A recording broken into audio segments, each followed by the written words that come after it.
the restaurant hummed with the quiet elegance of wealth. Crystal glasses clinked softly, silverware met porcelain in gentle whispers, and low voices discussed business deals worth millions. Meridian Restaurant sat on the top floor of the Bennett Tower, the crown jewel of Harrison Bennett's vast empire. Every detail had been carefully chosen, from the Italian marble floors to the custom-designed chandeliers that cast soft light across white tablecloths. Brianna Johnson balanced 3 plates on her left arm and carried 2 more in her right hand as she navigated between tables. Her bright red uniform dress fit perfectly, professional and crisp, though she had bought it second-hand and altered it herself. She smiled at each guest, refilled water glasses, and kept her movements smooth despite the ache in her feet. This was her second shift today, and she still had 4 more hours before she could go home to Nia. The main dining room suddenly fell silent. Brianna glanced up from the table she was serving to see what had caused the change. Every head had turned toward the private elevator that opened directly into the restaurant. Harrison Bennett himself stepped out, his tall frame commanding immediate attention. He wore a navy suit that probably cost more than Brianna made in 6 months, his silver hair perfectly styled, his jaw set in that expression everyone recognized from business magazines. But something was wrong. Brianna noticed it immediately, the way his hand gripped the elevator frame a moment too long, the slight pallor beneath his tan skin, the beads of sweat on his forehead despite the cool air conditioning. He took 3 steps into the restaurant and stopped, one hand moving to his chest.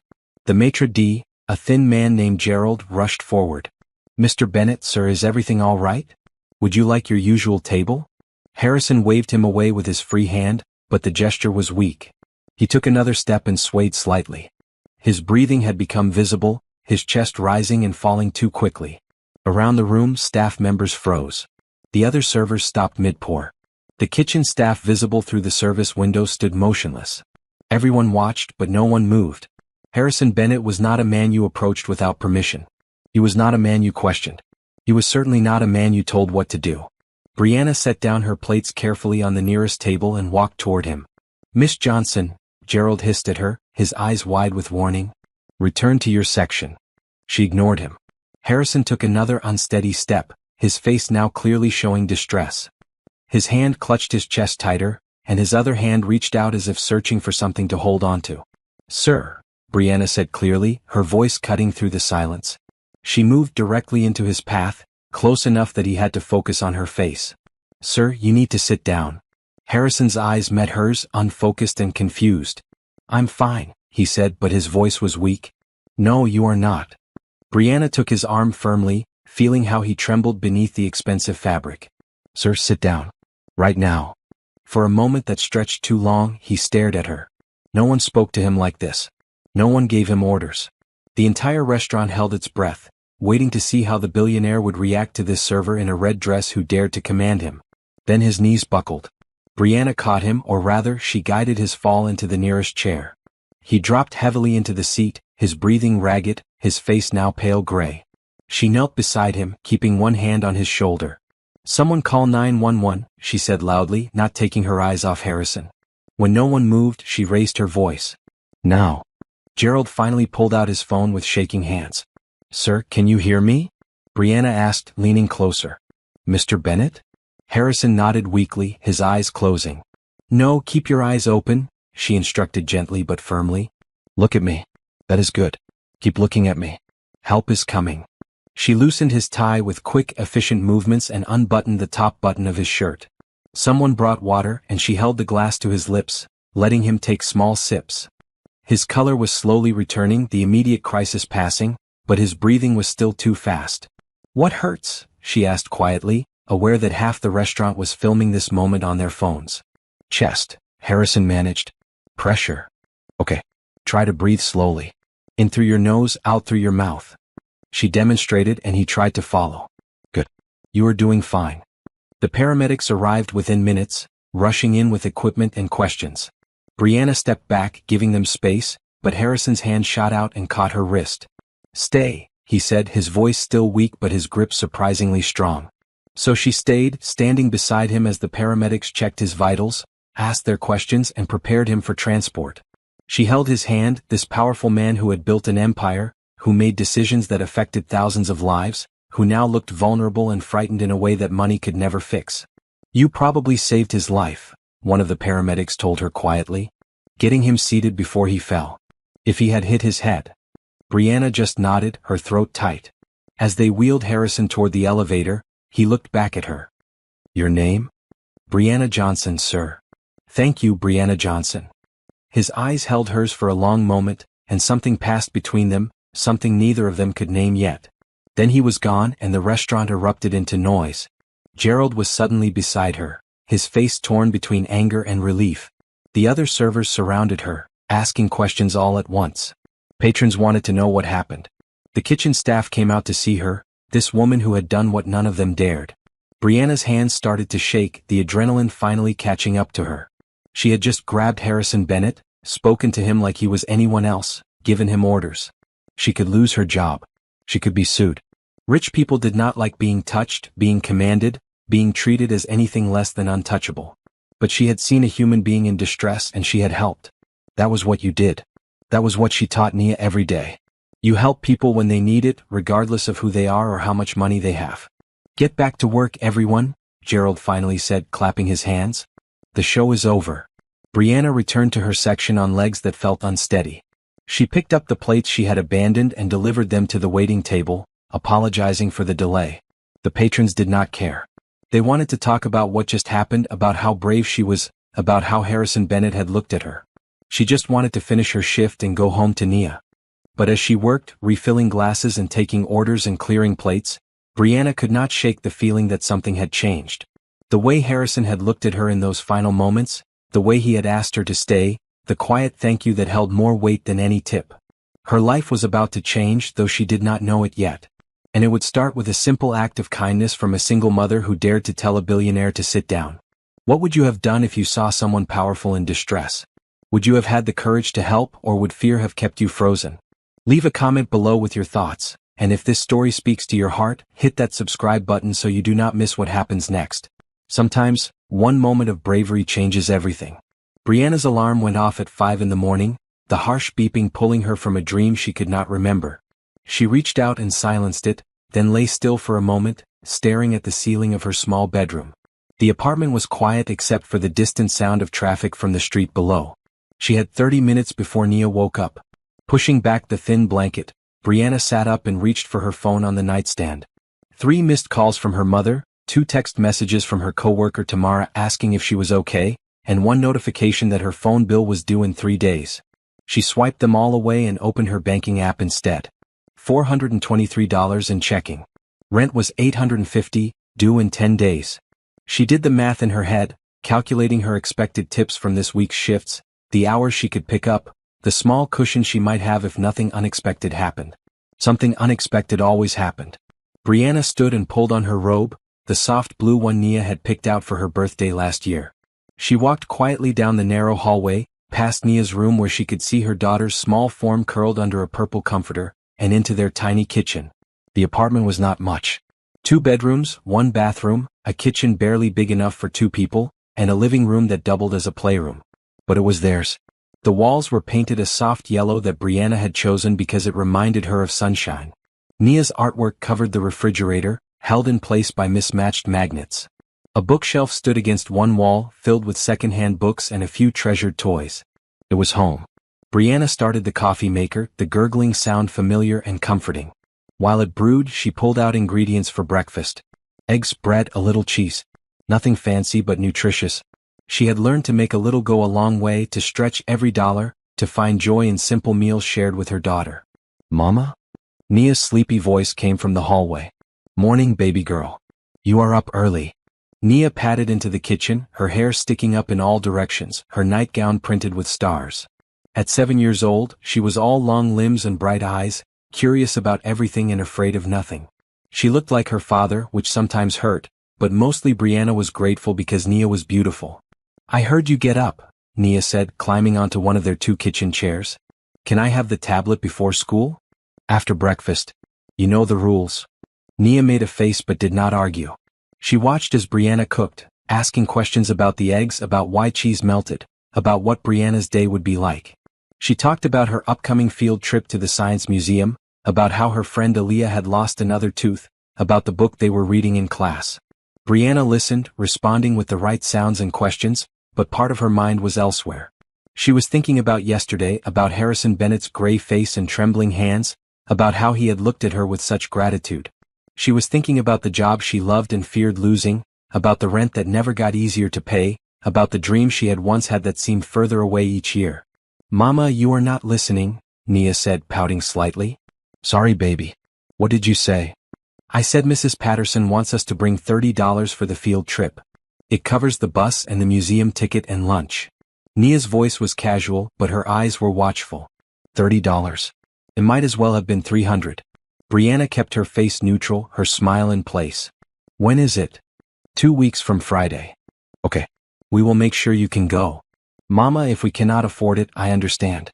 Aaliyah said her mom cannot afford it either, so maybe we could just stay at school together. Brianna's heart broke a little.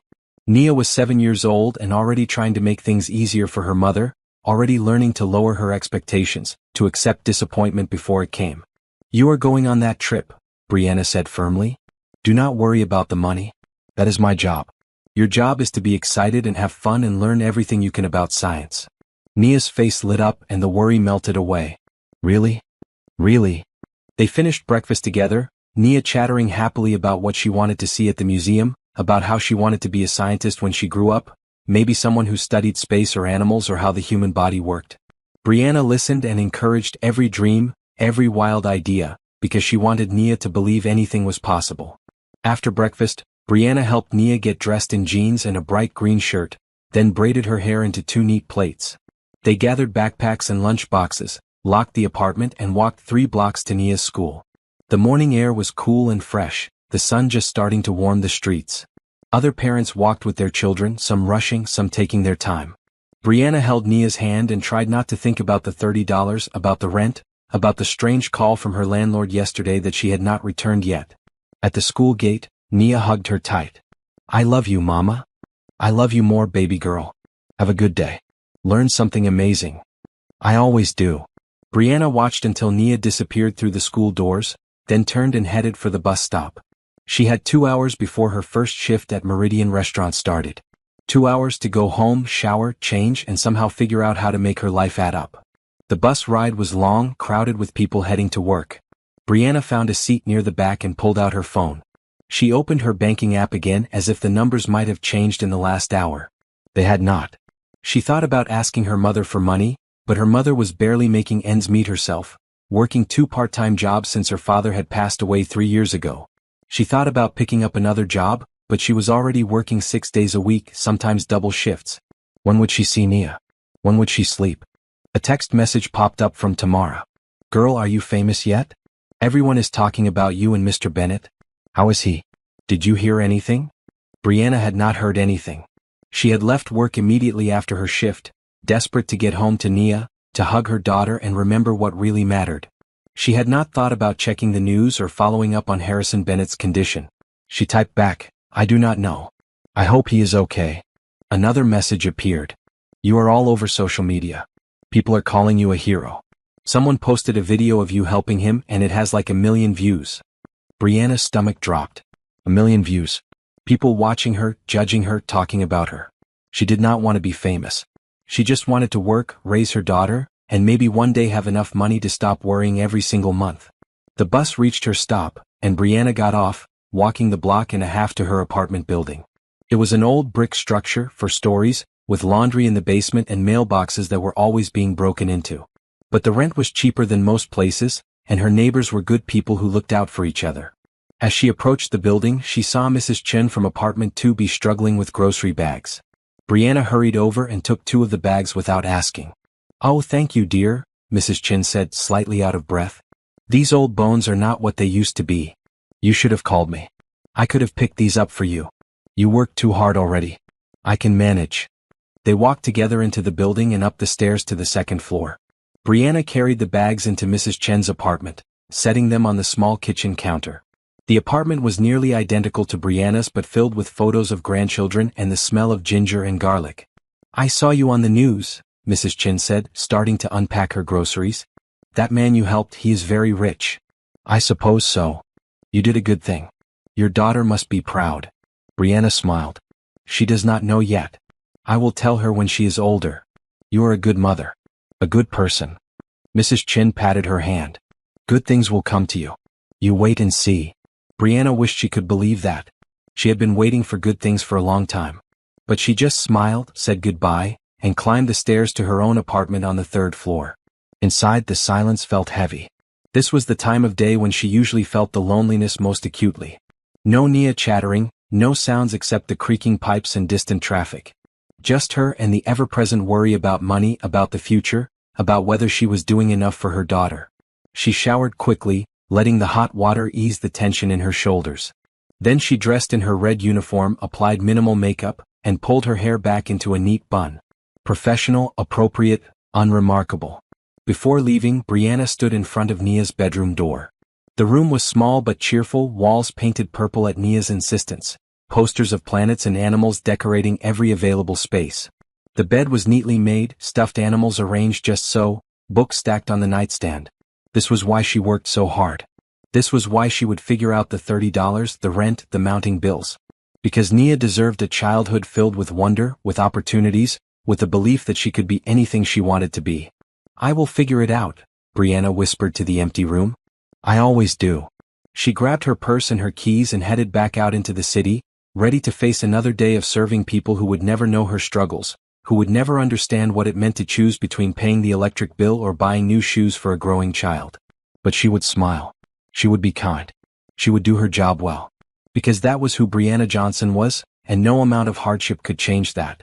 3 days after the incident, Brianna was refilling salt shakers in her section when Gerald approached with an expression she could not read. Table 12 just requested you specifically, he said, his tone careful. Brianna glanced at the reservation list. Table 12 was in the premium section, the area reserved for Bennett's most important clients and partners. Servers usually had to work there for at least a year before being assigned those tables. Are you sure? She asked. Quite sure. The guest asked for you by name. Gerald paused. It is Mr. Bennett. Brianna's heart skipped. She had not expected to see him again, certainly not so soon.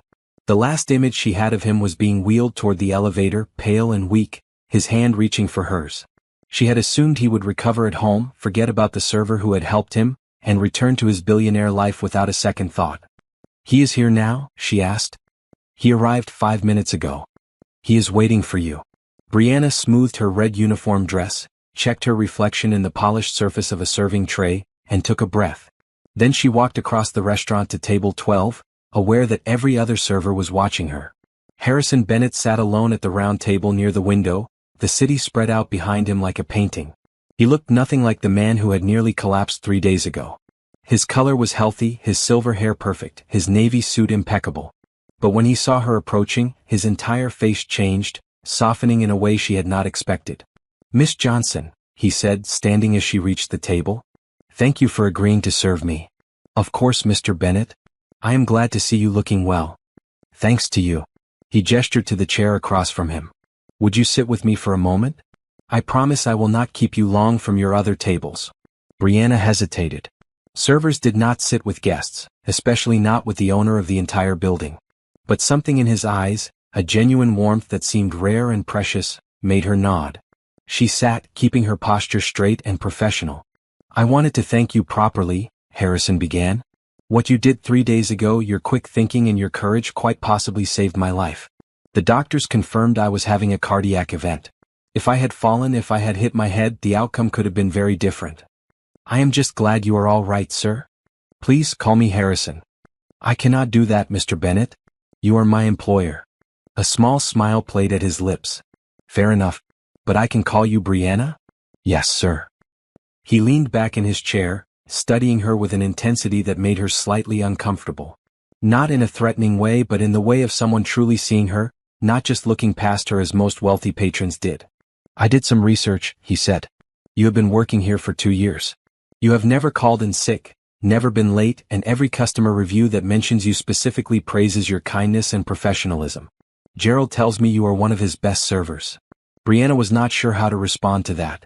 I try to do my job well. You do more than that. Several of your coworkers mentioned that you helped Mrs. Chin, an elderly resident in your building, carry groceries. That you donated your tips to help a fellow server whose car was stolen. That you volunteer to take the less desirable shifts so others can spend time with their families. Who told you all this? I make it my business to know about people who impact me. You impacted me greatly, Brianna. I want to do something for you to show my gratitude. Brianna shook her head immediately. That is not necessary. Anyone would have done the same. But they did not. You did. He pulled an envelope from his jacket pocket and placed it on the table between them. Please accept this. She did not touch it. Mr. Bennett, I cannot accept money for helping someone. That is not who I am. I understand. But consider this not payment for helping me, but a gift from someone who is grateful to be alive. Someone who recognizes that you likely have financial pressures I cannot imagine, and who wants to ease those pressures slightly. Brianna looked at the envelope, then at Harrison's face. His expression was sincere, without pity or condescension. He was not trying to buy her or impress her. He genuinely wanted to help. She thought about Nia's field trip, about the rent, about the call from her landlord she still had not returned because she knew it was not good news. I have always believed, she said slowly, that accepting help with grace is not weakness. My grandmother taught me that. She said refusing kindness only hurts both people, the giver and the receiver. Your grandmother was a wise woman. Brianna reached for the envelope, her hand steady. Thank you, Mr. Bennett. This is very kind and I accept with gratitude. Something in his eyes shifted, a warmth that seemed to surprise even him. Good. Now may I order lunch? I have heard the salmon here is excellent, though I confess I cannot remember the last time I actually ate in my own restaurant. Brianna stood, slipping the envelope into her apron pocket without looking inside. Whatever amount was there, she would handle it privately, away from watching eyes. The salmon is very good. We also have a special today, grilled chicken with roasted vegetables. I will have the salmon, please. And a side salad, light dressing. Anything to drink? Just water, thank you. The doctors have me on a rather strict diet for the time being. Brianna nodded and turned to leave, but his voice stopped her. Brianna? She looked back. Would you be willing to have coffee with me sometime? Not here, somewhere more casual. I find myself wanting to know more about the woman brave enough to tell me to sit down. Every professional instinct told her to decline. He was her employer. He was a billionaire. He lived in a world so different from hers that they might as well be on different planets. But something in his eyes, a loneliness she recognized because she felt it herself, made her pause. I have a 7-year-old daughter, she said. I do not have much free time.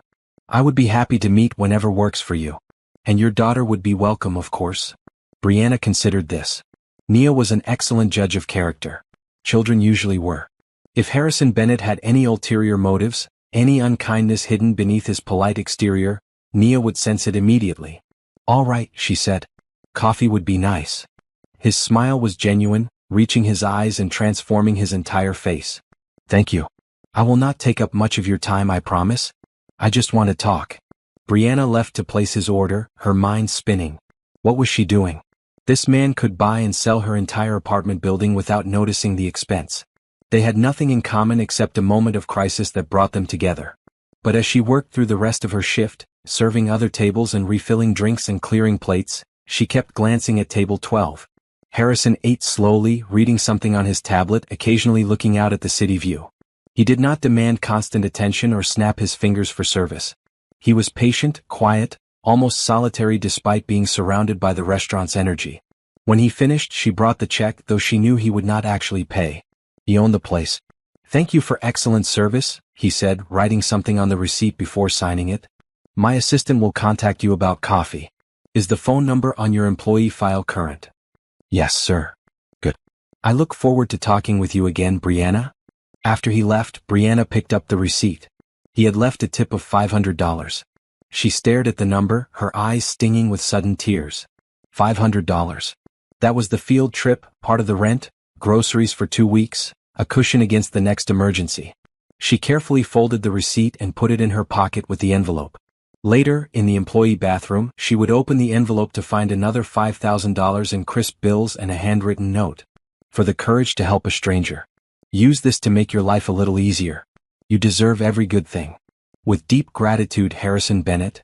Brianna sat in the bathroom stall and cried, not from sadness but from the overwhelming relief of breathing room, of possibility, of the unexpected kindness of a man who did not have to care but chose to anyway. Maybe Mrs. Chen was right. Maybe good things did come to good people. Maybe her life was about to change in ways she could not yet imagine. The envelope and the tip money sat on Brianna's small kitchen table, the bills stacked neatly beside her laptop. $5,500. More money than she usually saw in 3 months. Enough to solve several immediate problems and create a small safety net for the first time in years. But it did not solve everything. Brianna stared at the screen where her landlord's email glowed with bad news. The rent was increasing by $300 a month starting next month. The building was being renovated, he explained, updated to attract higher-paying tenants. Current residents could either pay the new rate or leave when their leases expired. Hers expired in 60 days. $300 more each month. That was $3,600 a year, money she did not have even with Harrison's gift. She could stretch his generosity to cover a few months, but then what? She would be right back where she started, struggling to make rent, juggling bills, stealing from one expense to pay another. Mama, can you help me with my homework? Nia stood in the doorway of the kitchen, her purple backpack still on her shoulders, her face hopeful. She had no idea about the email, about the stress that was tightening around Brianna's chest like a band. To Nia, the world was still safe, still manageable. Brianna closed the laptop quickly and smiled. Of course, baby girl. Let me see what you have. They sat together at the table, Nia spreading out her math worksheets and reading assignment. Brianna pushed the money aside, focusing entirely on her daughter, helping her work through fraction problems and discussing the book they were reading about a girl who wanted to be an astronaut. Mrs. Patterson said only 15 kids can go on the field trip, Nia said while erasing a wrong answer. Some parents cannot afford it. Do you think that is fair? What do you think? Brianna asked, using her usual technique of turning questions back to Nia. I think everyone should get to go. Learning should not cost money. You're right. But sometimes the world does not work the way it should. That is why people like you, smart and kind people, need to grow up and change things. Nia nodded seriously, already planning how she would fix the world's problems when she got older. Brianna loved this about her daughter, this absolute certainty that she could make a difference, that obstacles were just problems waiting for solutions. After homework they made dinner together. Spaghetti with sauce from a jar and a side salad. Simple food, but they ate at the table together, talking about Nia's day, about her friend Aaliyah's lost tooth, about the art project they were starting in class. Brianna did not mention the rent increase or the landlord's email. She did not talk about how her car had made a strange grinding noise that morning or how she needed new work shoes but kept putting it off. She kept her worries to herself because Nia deserved to be a child, to believe the world was safe and her mother could handle anything. After dinner, they did the dishes together, Nia standing on a step stool to reach the sink. Then they read together on the couch, Nia curled against her side, the book about the astronaut girl spread across both their laps. Do you think I could really be a scientist? Nia asked during a pause in the reading. I think you can be anything you want to be. But we do not have a lot of money. College costs money. Brianna's heart ached. 7 years old and already thinking about college costs, already understanding their limitations. You are smart, baby girl.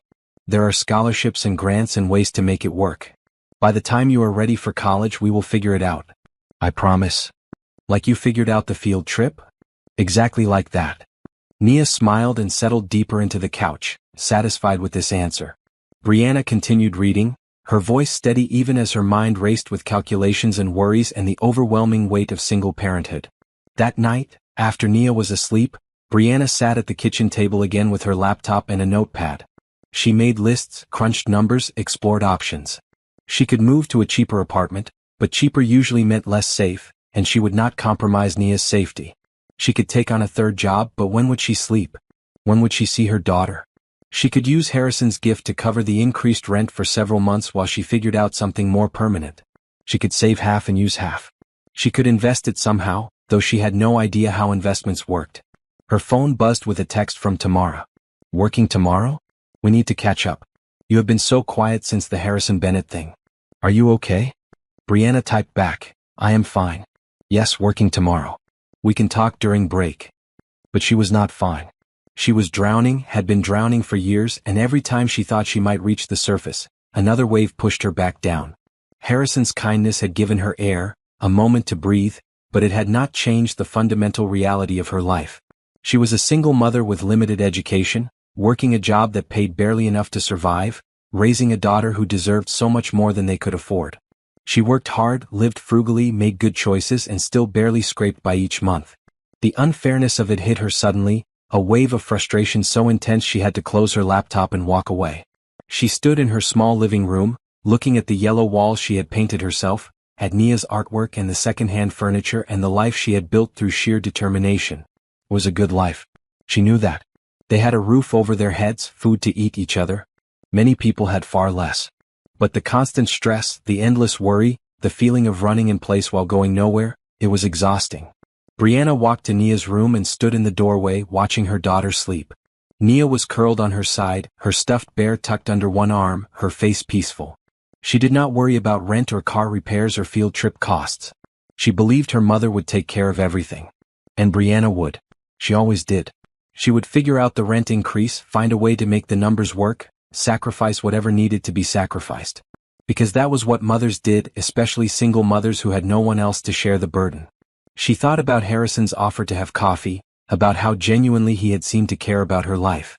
Part of her wanted to cancel, to keep her distance from a man who lived in such a different world.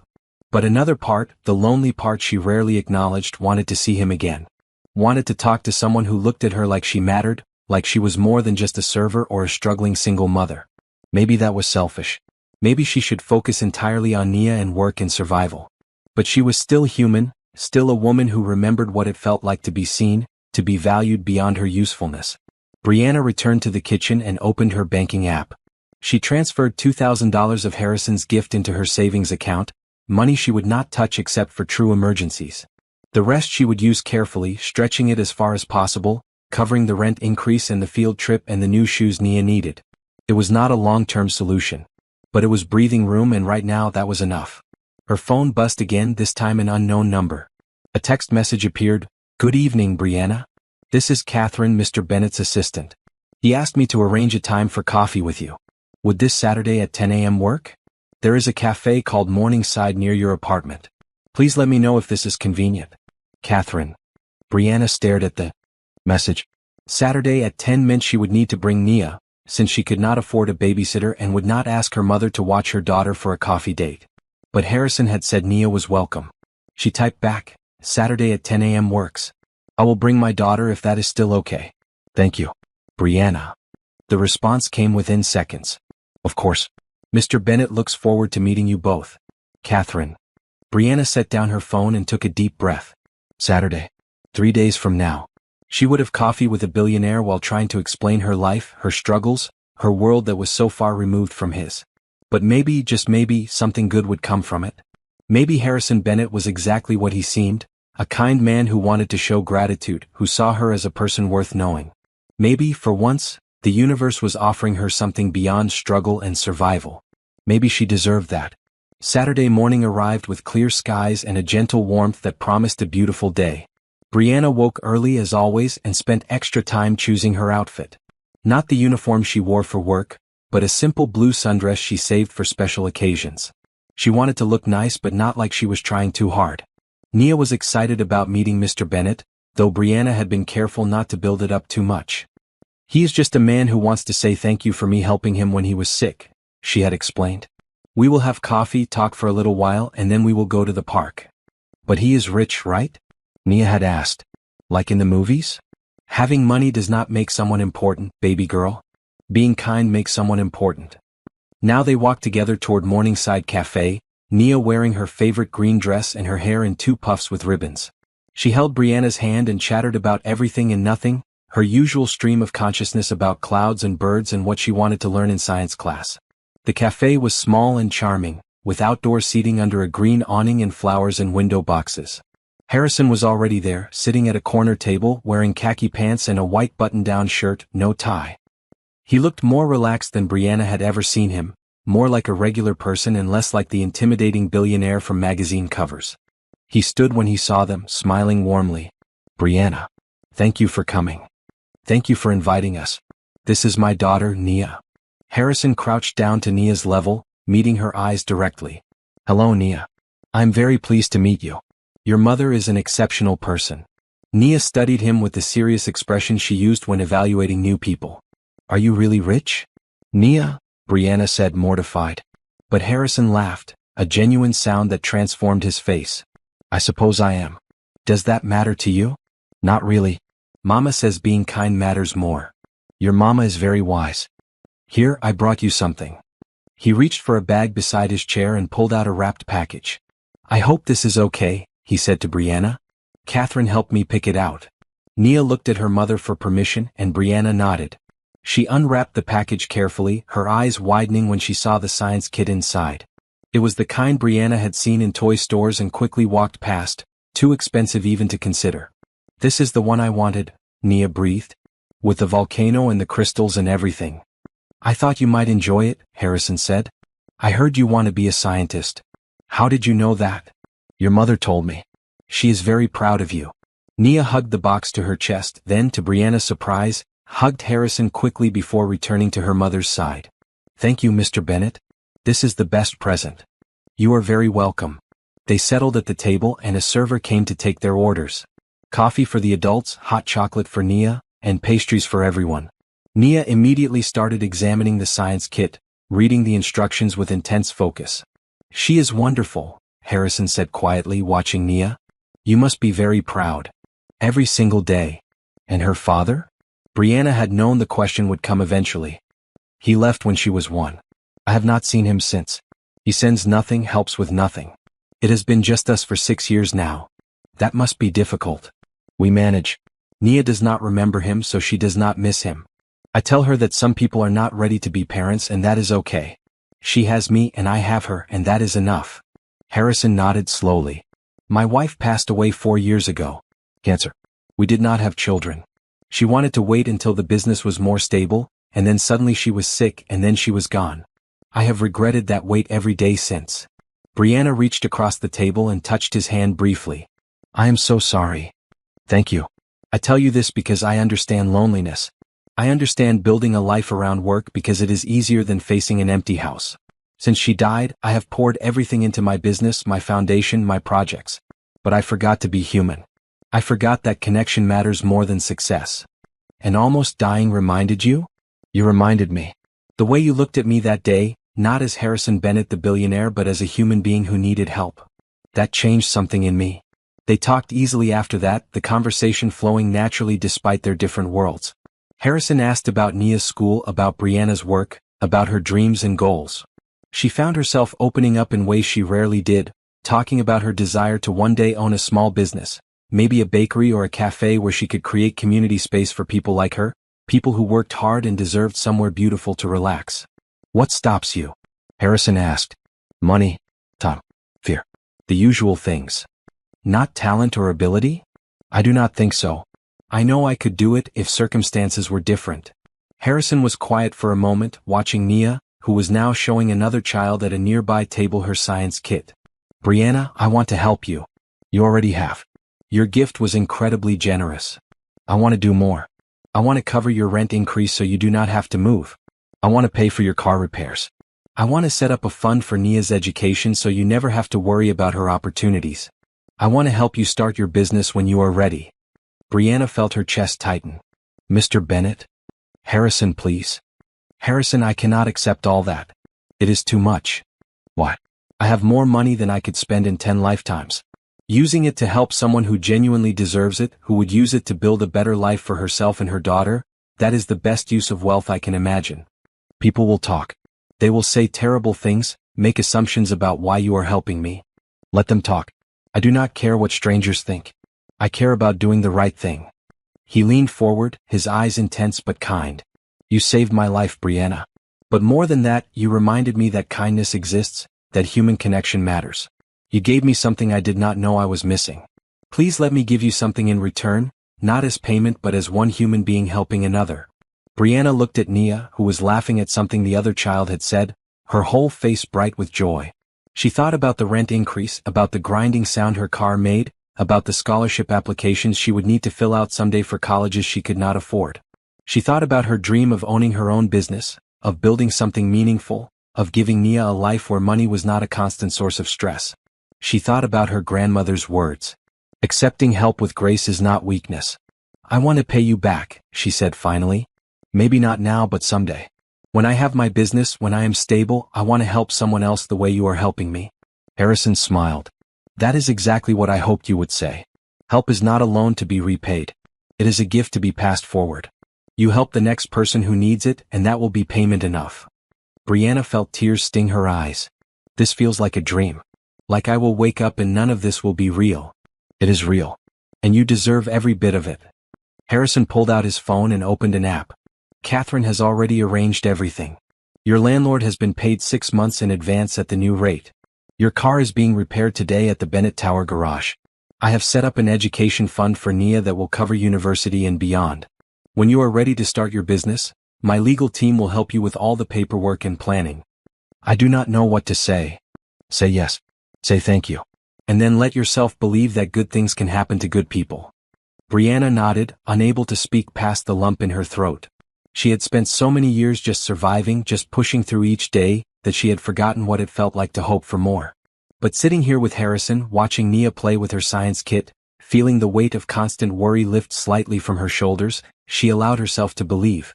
Thank you, she whispered. Thank you for seeing me. For caring. For this incredible kindness. Thank you for saving my life. And for letting me be part of yours. Nia came back to the table then, full of questions about the science kit, about when they could go home and start building the volcano. Brianna gathered her daughter close, kissing the top of her head, and met Harrison's eyes over Nia's hair. Something was changing between them, something beyond gratitude and generosity. A connection was forming, tentative and new, but real nonetheless. Brianna did not know where it would lead, but for the first time in years she was not afraid to find out. The weeks following that first coffee meeting fell into an unexpected pattern. Harrison would text Brianna, always polite and respectful of her schedule, asking if she had time for coffee or lunch. Sometimes she brought Nia, and those meetings were filled with Nia's excitement about her science experiments and her questions about everything from how businesses worked to whether Harrison had ever met an astronaut. Other times, when Nia was at school or with Brianna's mother, it was just the two of them. Those conversations went deeper, touching on loss and hope and the strange paths life took when you were not paying attention. Today was one of those quieter meetings. Brianna sat across from Harrison at a different cafe, this one near a park where autumn leaves were just starting to turn gold and red. She wore jeans and a simple red sweater, comfortable and relaxed in a way she had not felt around him initially. Tell me about your wife, she said, holding her coffee cup between both hands. They had reached a point where such questions felt natural rather than intrusive. Harrison looked out the window, his expression soft with memory. Her name was Caroline. We met in college, married young, built the business together. She was brilliant with people, could walk into a room and instantly make everyone feel valued and heard. I was better with numbers and strategy, so we balanced each other. You must miss her very much. Every day. But I have learned that grief changes over time. In the beginning, it was this crushing weight that made breathing difficult. Now it is more like a companion, always present but manageable. I can remember her with more joy than pain, though the pain is still there. I think that is healthy. My grandmother used to say that the people we love never really leave us. They live on in the lessons they taught us, the love they gave us. Your grandmother sounds like she was wonderful. She raised me after my mother had trouble with substances. She taught me everything that matters: kindness, resilience, hope. She died when I was 17 and I still miss her every day. But I try to live in a way that would make her proud. She would be immensely proud of you, Brianna. Of the mother you are, the person you are. Brianna felt warmth spread through her chest. Tell me more about your business. I know you own the tower and several other buildings, but Catherine mentioned something about a foundation. Harrison's face brightened. Yes, the Caroline Bennett Foundation. After she died, I wanted to create something meaningful in her memory. We focus on education initiatives, particularly for single parents trying to better their situations. Scholarships, childcare assistance, job training programs. Caroline believed everyone deserved a chance to build a better life. That is beautiful. You honor her memory by helping people. I try. Though I am realizing I had become disconnected from the actual people we help. I attend galas and sign checks, but I had not really understood what it meant to struggle the way you do, to work so hard and still barely make ends meet despite doing everything right. A lot of people work just as hard as I do and have even less. I know how fortunate I am, really. That perspective, that gratitude despite genuine hardship, is rare. It speaks to your character. They talked about other things, books they had read, places they dreamed of traveling, small pleasures that made life worthwhile. Brianna found herself laughing more than she had in years, genuinely enjoying the conversation and the company. I have a confession, Harrison said as they prepared to leave. I find myself thinking about you quite often. About you and Nia, about your lives, about what you might be doing at any given moment. Brianna's heart skipped. Harrison. I know this is complicated. I am your employer, I am significantly older than you, and we come from very different worlds. But I cannot deny what I am feeling. You make me want to be better, to do better. You remind me what matters. I feel it too, Brianna admitted quietly. But I am scared. I have Nia to think about. If this, whatever this is between us, if it does not work out, that affects her too. I cannot bring someone into her life who might leave. I understand. And I would never push you toward anything you are not ready for. But I want you to know that my feelings are genuine. This is not gratitude or charity or curiosity. This is me, a man who has been alone for too long, recognizing something real and precious when I find it. Brianna reached across the table and took his hand. Can we take this slowly? Get to know each other more, let Nia get comfortable with you, see where things led naturally. I would not want it any other way. They left the cafe together, walking through the park where children played and couples strolled hand in hand. Harrison did not try to hold her hand or stand too close, respecting the boundaries she needed. But the connection between them was undeniable, growing stronger with each conversation, each shared moment. That evening, after putting Nia to bed, Brianna sat on her couch with a cup of tea and allowed herself to really think about what was happening. She was developing feelings for Harrison Bennett, this man who had entered her life through a moment of crisis and stayed because they genuinely enjoyed each other. It was terrifying and exhilarating in equal measure. She had not dated anyone seriously since Nia was born. She had convinced herself she did not have time, did not have the energy, did not deserve to want something for herself beyond survival and motherhood. But Harrison made her remember that she was more than just a mother. She was a woman who enjoyed intellectual conversation, who had dreams and desires, who deserved companionship and affection. Her phone buzzed with a text from him. Thank you for another wonderful afternoon. Sweet dreams, Brianna. She smiled, typing back, sweet dreams to you too, Harrison. Maybe, just maybe, she could have this. A relationship built on mutual respect and genuine connection. A partner who saw her as an equal despite their different circumstances. A father figure for Nia who would treat her with kindness and consistency. It was too soon to think that far ahead. But for the first time in years, Brianna allowed herself to hope for more than just survival. She allowed herself to dream of a future that included love, partnership, and the building of a life that felt abundant rather than just adequate. The autumn night was cool and quiet, and Brianna felt peace settle over her like a soft blanket. Whatever happened next, she would face it with the same courage she had shown that day in the restaurant when she told a powerful man to sit down. Sometimes bravery was about grand gestures. Sometimes it was about opening your heart when fear told you to keep it closed. Tonight, Brianna chose bravery. She chose to believe that good things could happen, that she deserved happiness, that love could find you even when you were not looking for it. And that choice, that simple act of allowing hope, would change everything. 3 months had passed since that first coffee meeting, and autumn had given way to winter. The city was decorated with lights in anticipation of the holidays, and Brianna felt like she was living in a different life from the one she had known just a few months ago. The financial pressure had eased significantly with Harrison's help. Her car ran smoothly, the rent was stable, and she had even managed to save a small amount each month. But more important than the financial security was the emotional transformation happening inside her. She was happy. Genuinely, deeply happy in a way she had not been since before Nia's father left. Tonight, Harrison had invited her to dinner at a small Italian restaurant, just the two of them. Nia was staying with Brianna's mother for the evening, excited about baking cookies and watching movies. Brianna had dressed carefully in a maroon dress she had splurged on, wanting to look nice for this man who had become so important to her. Harrison was waiting at their table, standing when he saw her approach. "You look beautiful," he said, and the sincerity in his voice made her blush. "Thank you. You look very handsome yourself." He wore dark gray slacks and a blue shirt, no tie, that relaxed style she had come to appreciate. They sat together, and the server brought wine and menus, though Brianna was too aware of Harrison's proximity to focus much on food.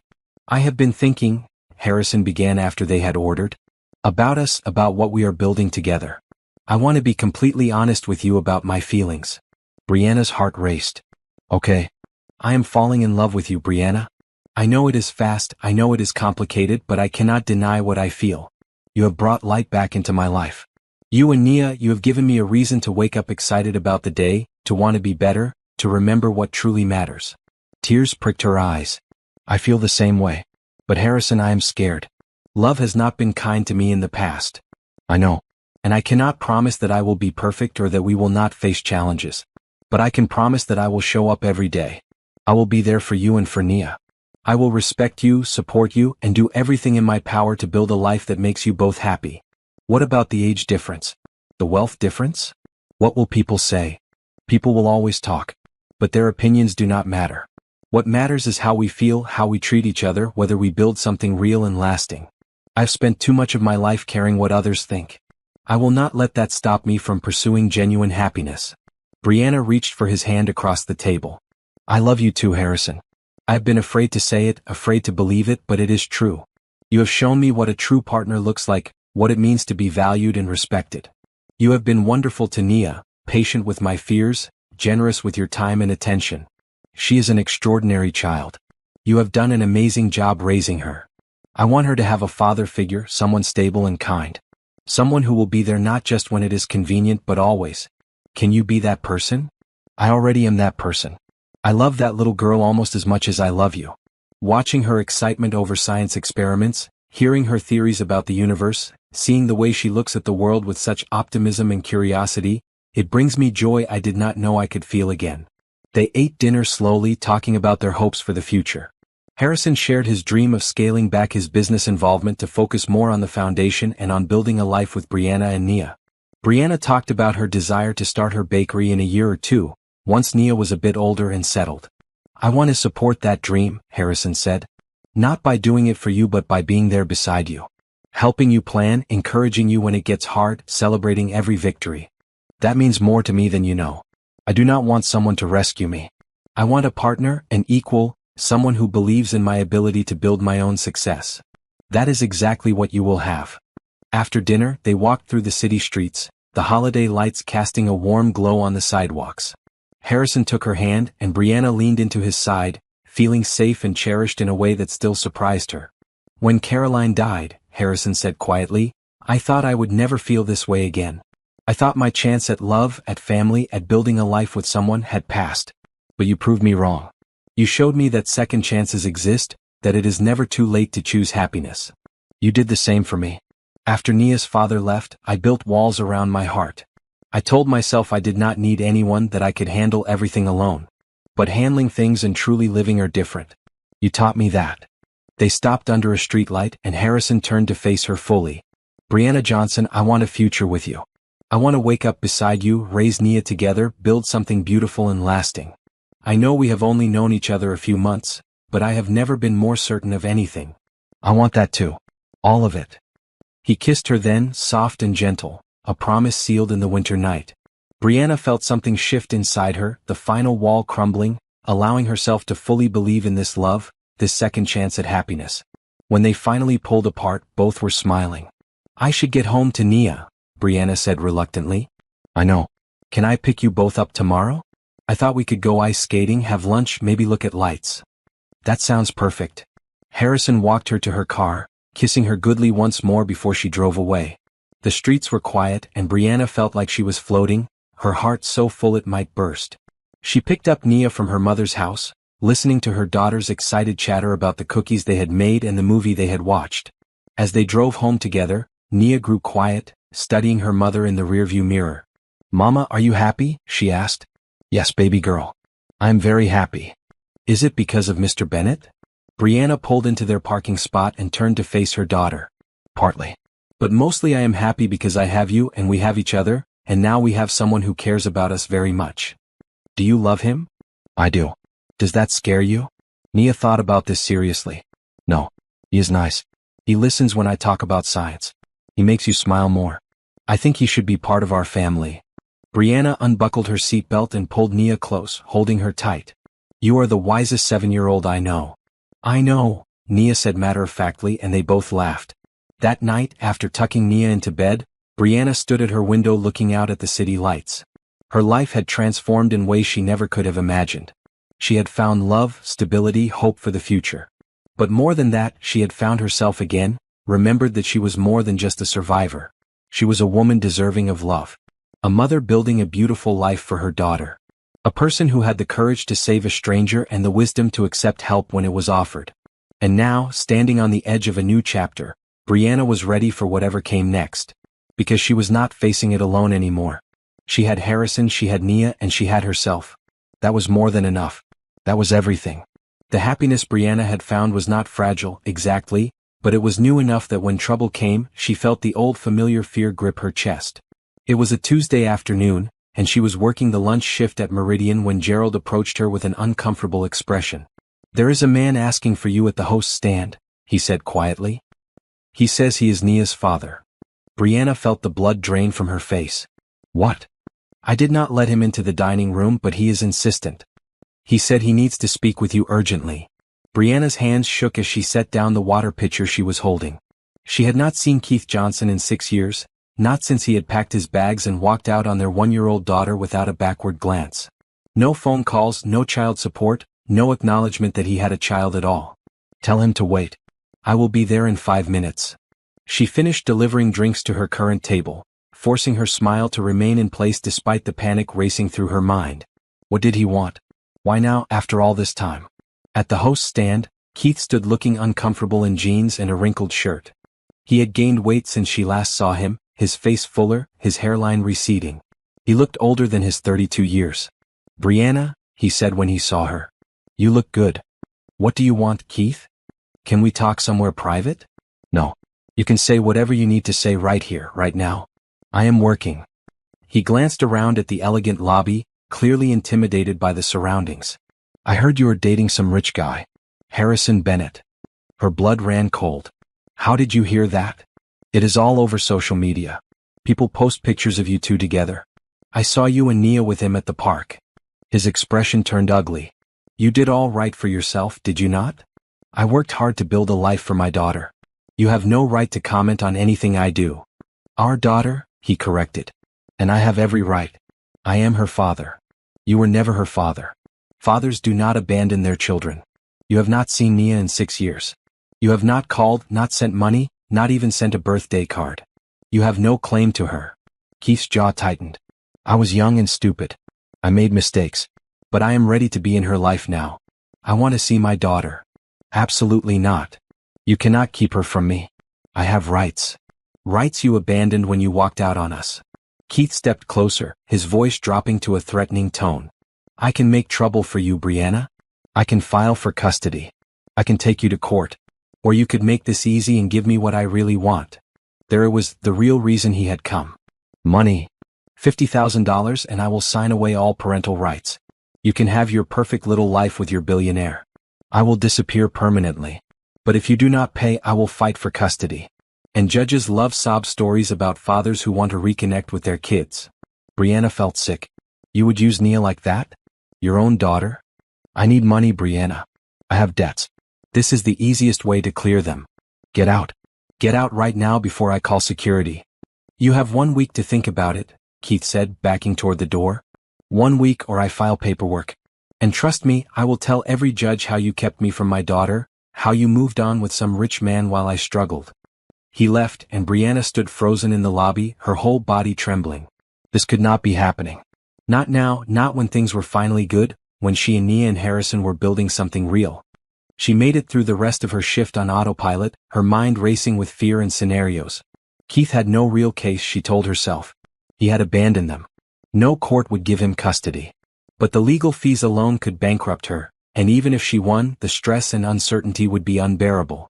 That evening, after putting Nia to bed and double-checking every lock on the doors, Brianna sat on her couch and let herself cry. She had worked so hard to build a safe, stable life for her daughter. She had overcome so much. And now Keith thought he could just show up and destroy everything because he needed money. Her phone rang, Harrison's name on the screen. "Hello," she answered, trying to keep her voice steady. "Brianna? Are you all right? You sound upset." "I am fine. Just tired." "You are not fine. I can hear it in your voice. What happened?" And somehow, despite her intention to handle this alone, Brianna found herself telling him everything. About Keith showing up, about the threats and demands, about her fear of losing Nia or being dragged through a brutal legal battle. "That is extortion," Harrison said, his voice cold with anger. "He is trying to blackmail you." "I know. But what if he actually follows through? What if he files for custody? Then we fight it. And we win. Brianna, you have 6 years of documented evidence that he abandoned Nia. No judge will look at that favorably. But the legal fees, the stress on Nia if she finds out, the uncertainty. I will handle the legal fees. I have the best family attorneys in the state. We will shut this down quickly and permanently. Harrison, I cannot ask you to do that. You are not asking. I am offering. Brianna, you and Nia are part of my life now. When you hurt, I hurt. When you are threatened, I protect. That is what people who love each other do. Brianna felt fresh tears spill over. I am so scared. I know. But you are not alone in this. We will face it together and we will protect Nia. I promise you that. He wants $50,000 to go away permanently. We are not paying him a single cent. That would only encourage him to come back for more. We handle this the right way through legal channels with documentation and evidence. We make it clear that he has no place in Nia's life and no claim to anything. What if the lawyers cannot make him go away? They will. Trust me, Brianna. I have resources and connections that will make this process much easier than Keith expects. By the time we are done, he will regret ever trying this. Brianna took a shaky breath. Okay, I trust you. Good. I will have my attorney contact you tomorrow morning. We will file a restraining order and start building our case. In the meantime, document everything. If he contacts you again, save the messages, record the conversations if possible. We need evidence of his threats. Thank you, Harrison. I do not know what I would do without you. You would handle it like you handle everything. But you do not have to anymore. That is what I am here for.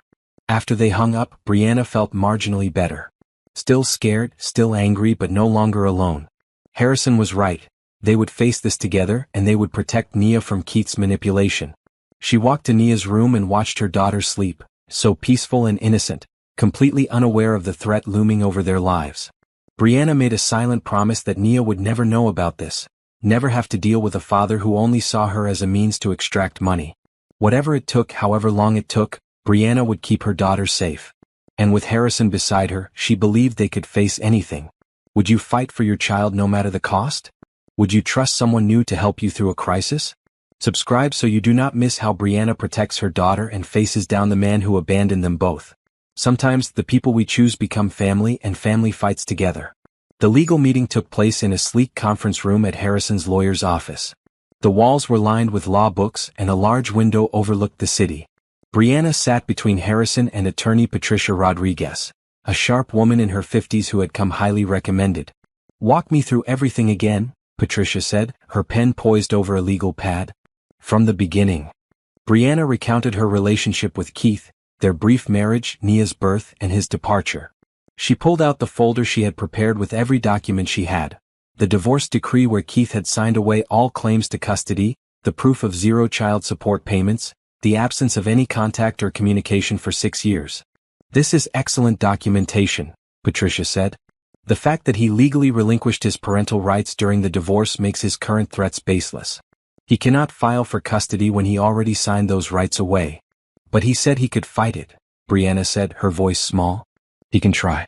But any judge would laugh him out of court. He has no case, no standing, no legitimate claim. This is pure intimidation, hoping you will pay him rather than face legal proceedings. Harrison reached for Brianna's hand under the table, squeezing gently. What are our next steps? First, a cease and desist letter making it clear that any further contact will be considered harassment. Second, a restraining order if he continues to threaten or approach Brianna or Nia. Third, we prepare a comprehensive file documenting his abandonment and lack of support, just in case he is foolish enough to actually file anything. How long will this take? Brianna asked. The cease and desist can be sent today. If he is smart, that will be the end of it. If not, the restraining order takes about a week to process. But I truly believe once he realizes you have serious legal representation, he will disappear again.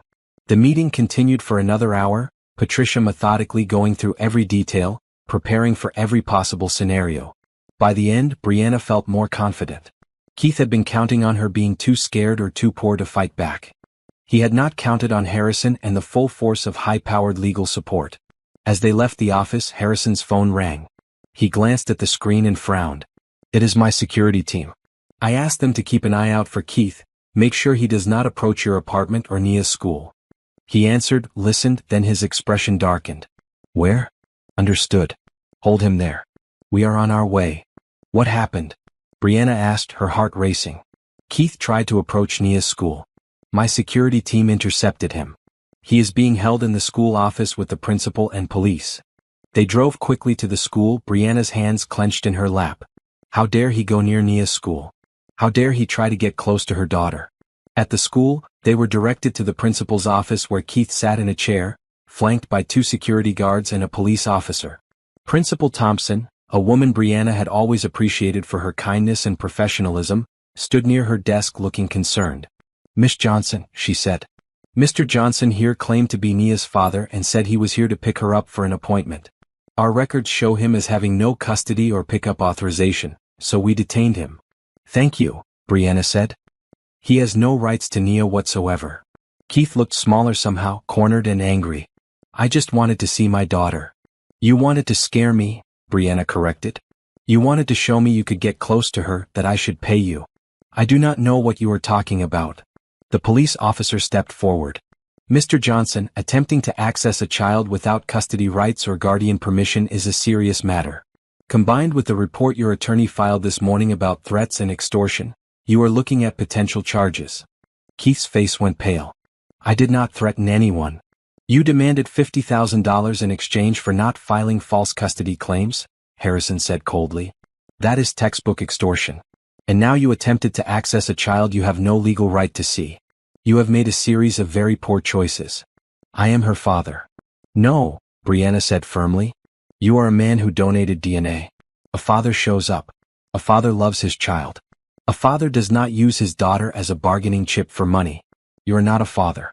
You are nothing to us." Principal Thompson cleared her throat.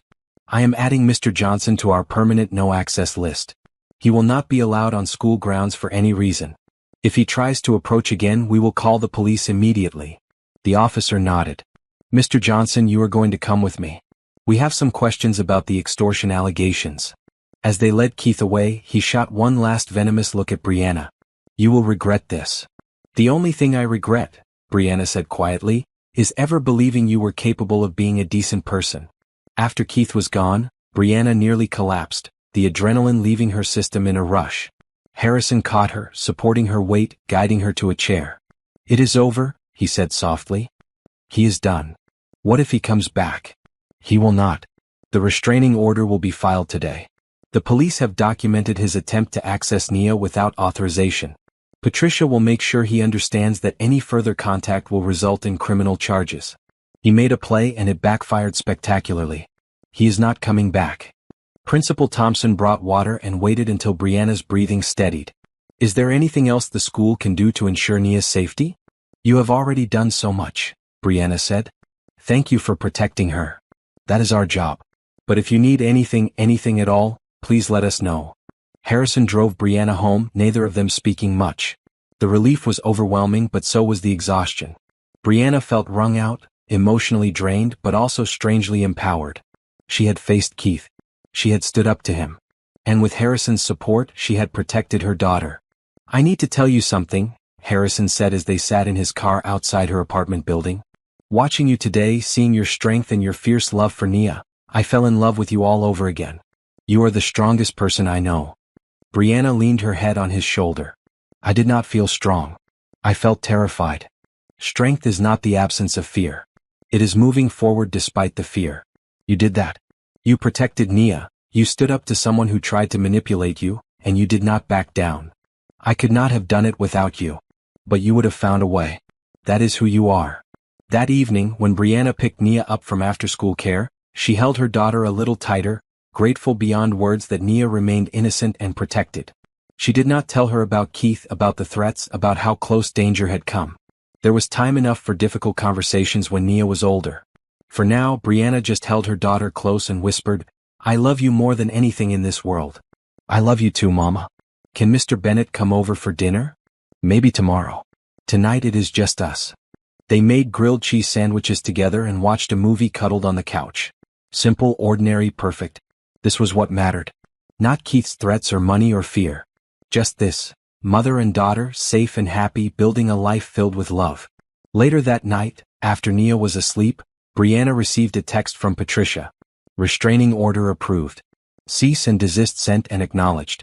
Police charged Keith with attempted child abduction and extortion. He is no longer a threat. Case closed. Brianna read the message 3 times, letting the words sink in. Case closed. Was really over. She sent a message to Harrison. Thank you for standing with me. For protecting us. For being exactly what we needed. His response came immediately. Always. That is what love means. We stand together no matter what comes. Sleep well knowing you are safe and cherished. Brianna climbed into bed, her body finally relaxing, the tension of the past week melting away. She had been through worse before and had survived. But this time she had not been alone. This time she had Harrison beside her, and that made all the difference. Tomorrow would bring new challenges, new joys, new moments to navigate. But tonight, Brianna let herself rest, knowing that whatever came next she could face it. Because she was not alone anymore. Because love had found her. Because sometimes, when you are brave enough to help a stranger, the universe gives you everything you never knew you needed. Spring arrived with an explosion of color, the city gardens blooming with tulips and daffodils.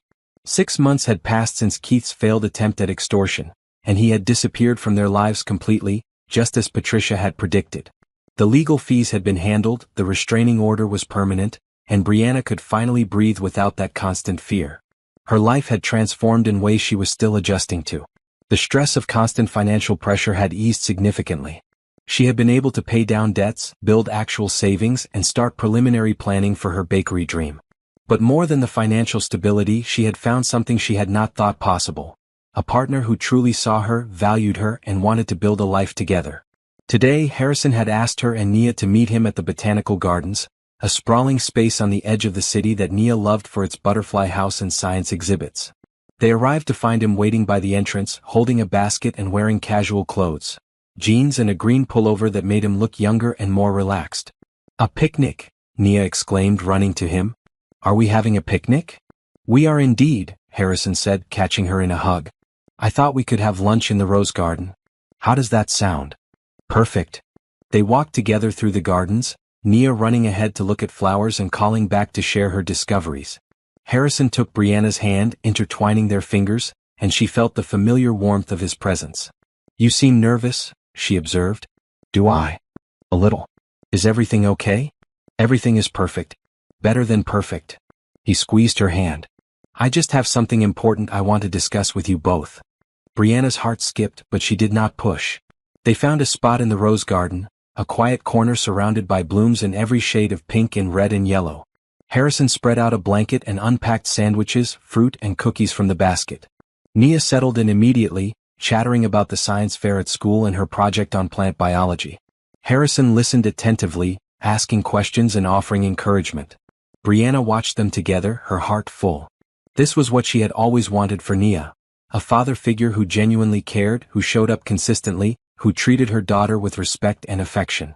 After they finished eating, Nia wandered a short distance away to examine a particularly interesting rosebush. Harrison turned to Brianna, his expression serious but warm. I need to tell you something, he began. Okay. These past months with you and Nia have been the happiest of my life. Not just since Caroline died, but ever. You have given me purpose, joy, a reason to wake up excited about the day ahead. You have shown me what truly matters. Love, family, building something real with people you care about. Brianna's eyes filled with tears. You have given us so much too. Stability, security, but more than that, you have given us yourself. Your time, your attention, your genuine care. That is worth more than anything money can buy. I want to make this permanent, Harrison said. I want to build a life with you, officially and completely. I want to be there for every science fair, every scraped knee, every late night worry and early morning joy. I want to be your partner in everything. He reached into his pocket and pulled out a small velvet box. Brianna's breath caught.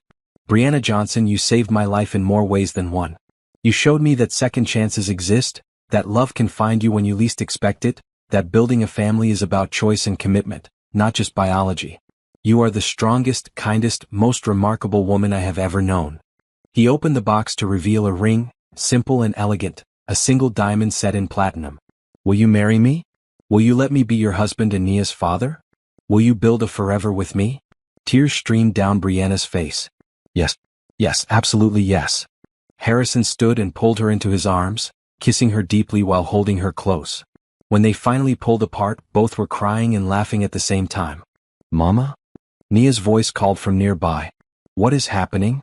Come here, baby girl, Brianna said, holding out her hand. Nia ran over, her eyes wide as she saw the ring. Is Mr. Bennett proposing? Harrison knelt down to her level. I am. But I need to ask you something too, Nia. I love your mother very much, but I also love you.